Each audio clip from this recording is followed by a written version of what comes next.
But the NDC is accusing the Electoral Commission of conniving with the New Patriotic Party to rig the upcoming elections in the Sunyani West constituency in the Bono region.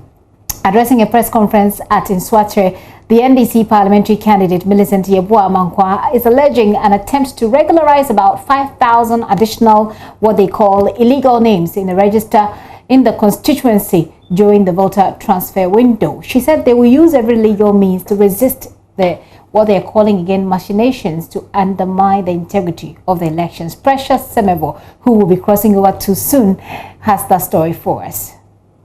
Electoral Commission is working against time to present acceptable voters register to the political parties and candidates ahead of the 2020 presidential and parliamentary elections.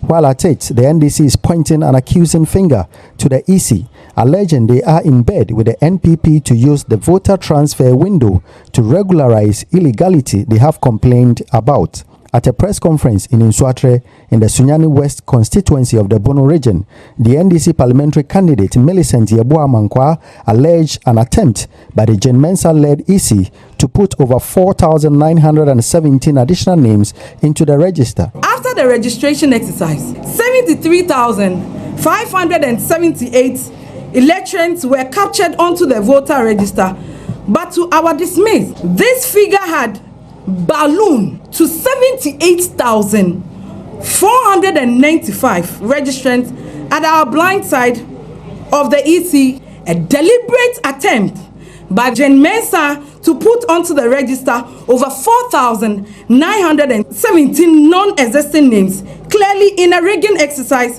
for the NPP candidate for Sunyani West. The NDC on 2nd October 2020 officially wrote to the EC to inform them of the worrying anomalies, but to our greatest shock, nothing has been done, and its continuous deliberate silence on such serious electoral infraction confirmed to the suspicion we have by the Jane Mensah EC that they are in bed with the NPP candidate to embark on a rigging plan by using the ongoing voter transfer window to regularize the illegality that has been perpetrated. She said, based on the public election regulation, she does not expect mass transfer of voters during the transfer window. Other voters seeking transfer, according to the sub-regulation 3, shall provide physical proof of the new residents in addition to the signing of declaration. Sunyani West constituency, considering the total number of registered voters,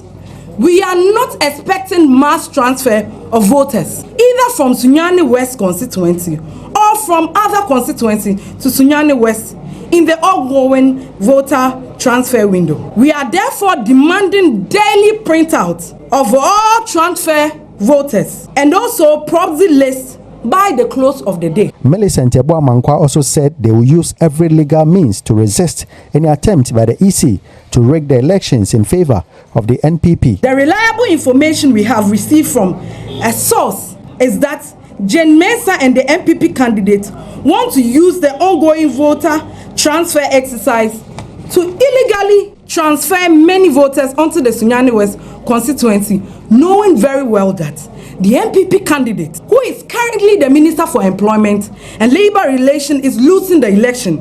And I, Millicent Yeboah-Amankwah, as the parliamentary candidate for Sunyani West, NDC, together with the NDC fraternity, would use every available legal means to resist a rigging machinery. For JoyNews, Precious Semevo in Nswatre.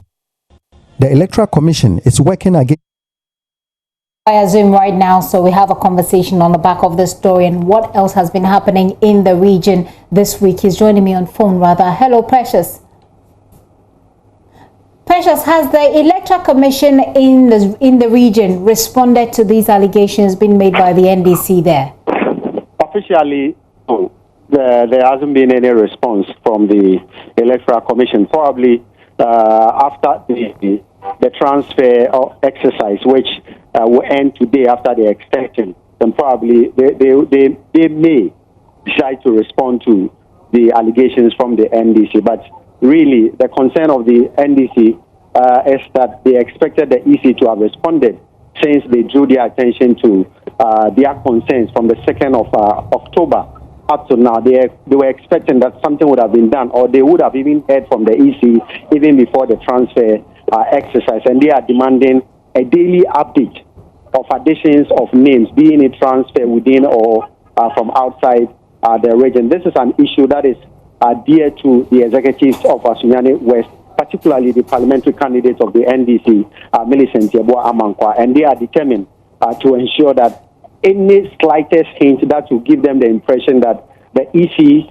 is doing something to favor the incumbent MP, who happens to be the Minister for Employment, Ignatius Bafo, they will resist it by whatever means. But fortunately, they said they were going to resist it through all legal means. So it's a serious issue that party executives are hoping that the EC will treat it with the seriousness that it deserves before we enter into the election, or even before the register, the final register is given out to them. The number that they are talking about, close to 5,000, that they are alleging that were added to the register, it's of concern to the regional executives, and hopefully the EC will respond to it after the exercise. We'll see how that goes. But briefly and quickly, Precious, what else happened in the region, in politics, any other issue?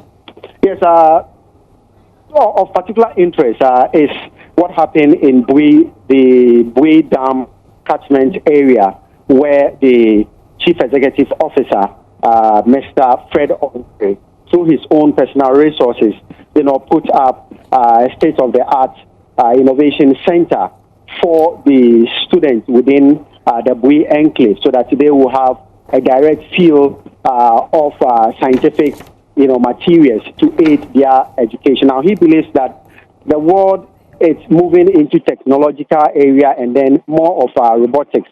And he believes that with the state-of-the-art that he has provided for the community, it is going to propel the youth, ginger their interest, so that they will be able to learn and appreciate what they have heard, mostly in an abstract form, so that they can appreciate what is happening. It's something, the state-of-the-art, fully packed library with a lot of computer lab, science lab, and it is fully stocked. You'll be wondering that such a facility is in the hinterlands of Ghana, but it's something that the chiefs and people of Bui are headed by the Bui chief himself, Nana Wood II.